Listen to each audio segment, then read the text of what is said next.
I think one of the biggest reasons people feel stuck right now is because their brain never actually gets a second to slow down anymore.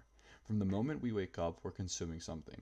You check your phone, scroll for a little, watch videos while eating breakfast, listen to music while walking to class, then switch between apps every few minutes the entire day. Your brain is constantly jumping from one thing to another, and after a while, you start feeling mentally exhausted even when you haven't really done anything difficult. I noticed this myself a lot recently, especially when trying to work on videos or school stuff. I'd sit down with full intentions of being productive, open my laptop, and within like 5 minutes, I'd somehow already be checking my phone again without even thinking about it. Not because I'd gotten important text or anything either. My brain just wanted stimulation. And once I started paying attention to that, I realized how automatic this behavior has become for so many people, including me. The problem is that constant stimulation changes what your brain considers normal. When you spend hours consuming short form content every day, your brain gets used to fast entertainment and instant dopamine. So when it's finally time to sit down and do something that actually requires effort, like studying, editing, reading, or even having a long conversation, it suddenly feels way harder than it should. Not because you're lazy, but because your attention span has been trained to constantly expect novelty. And honestly, I think this affects way more than just productivity. I think it affects how people experience life in general. People say they feel tired all the time now, but I don't think even most people are physically tired. I think they're mentally overloaded. There's so much information hitting your brain every single day that you never really get a chance to think clearly.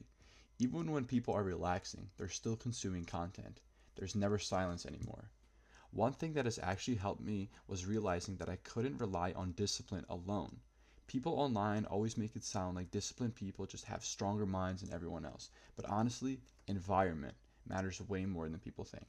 If your phone is sitting directly next to you while you're trying to focus, eventually you're probably going to pick it up. That's not weakness, guys, that's just how habits work. So instead of trying to force myself to magically have perfect focus, I started making distractions less available.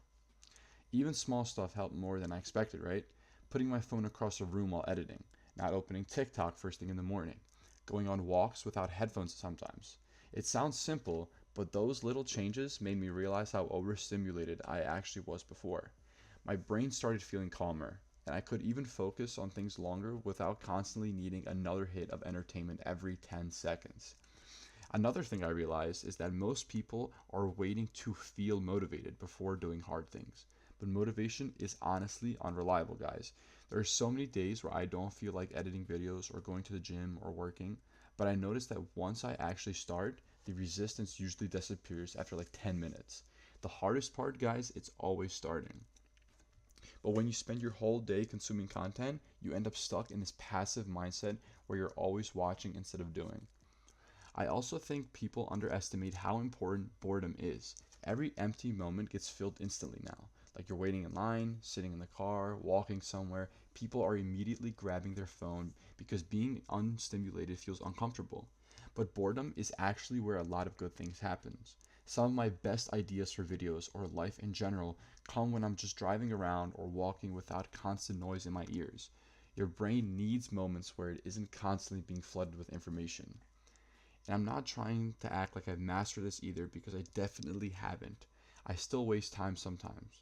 I still catch myself scrolling when I shouldn't be, but I think the biggest difference now is that I'm aware of what's happening instead of acting like it's normal.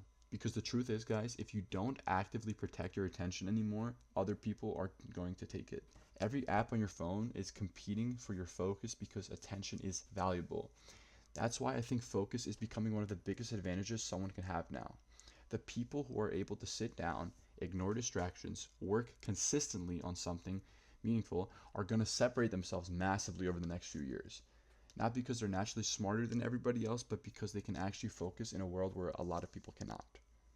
A habit that helped me a lot was creating something I call low friction routines. And basically, what this means is making good habits easier to start and bad habits harder to access.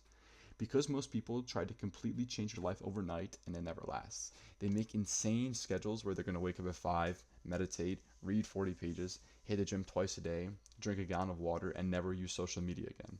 Then, 2 days later, they're burned out and back to their normal habits because the routine was unrealistic from the beginning, guys.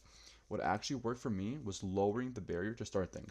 For example, When I wanted to become more consistent in the gym, I stopped focusing on having the perfect workout. I just focused on showing up consistently. Because once you're already there, the hard part is pretty much over. The same thing applies to work too. If editing a video feels overwhelming, don't tell yourself you need to finish the entire thing immediately. Just open Premiere and start working for 10 minutes. Most of the time, you'll naturally keep going once you begin. I think people underestimate how much momentum affects your brain. When you procrastinate all day, every task starts feeling heavier and heavier mentally. But when you get even one productive thing early, your whole day starts feeling different, guys. You stop carrying that guilt around in the back of your head. That's another thing nobody really talks about enough, the mental weight of avoidance. Deep down, most people already know what they should be doing. They know they should probably work out more, sleep better, spend less time scrolling, or actually start the thing they keep talking about. The problem is, every time you avoid it, you create this background stress that never fully leaves, even when you're relaxing. And honestly, I think that's why so many people are constantly anxious now too. Their brain never is fully relaxing because they're stuck between distraction and guilt all the time. They aren't fully working, but they also aren't fully resting either. They're in this limbo type of area. One thing that helped me to get out of that cycle personally was creating structure for myself, especially during days where I had a lot of free time. Because if you don't intentionally decide what you're going to do with your day, your phone is going to decide for you. That sounds dramatic, right? But it's actually true. If you wake up with no plan at all, it becomes really easy for you to drift through the day reacting to notifications, random videos, and whatever feels good in the moment. Now, I try to keep a few non negotiables every day. Nothing extreme either, just simple things that keep me grounded. Usually it's working out, getting some type of work done, and spending at least a little time outside and away from my screens. And the good thing is, your focus can actually improve pretty quickly if you constantly reduce distractions, right? If you spend all day consuming short form content, your attention gets worse. But if you practice focusing consistently, even in small amounts, your brain slowly adjusts back the other way too. That's why I think the goal shouldn't be just being more productive. The real goal is gaining control over your own attention again and letting everything around you, instead of letting everything around you control it. Have a nice one, guys. I'm out.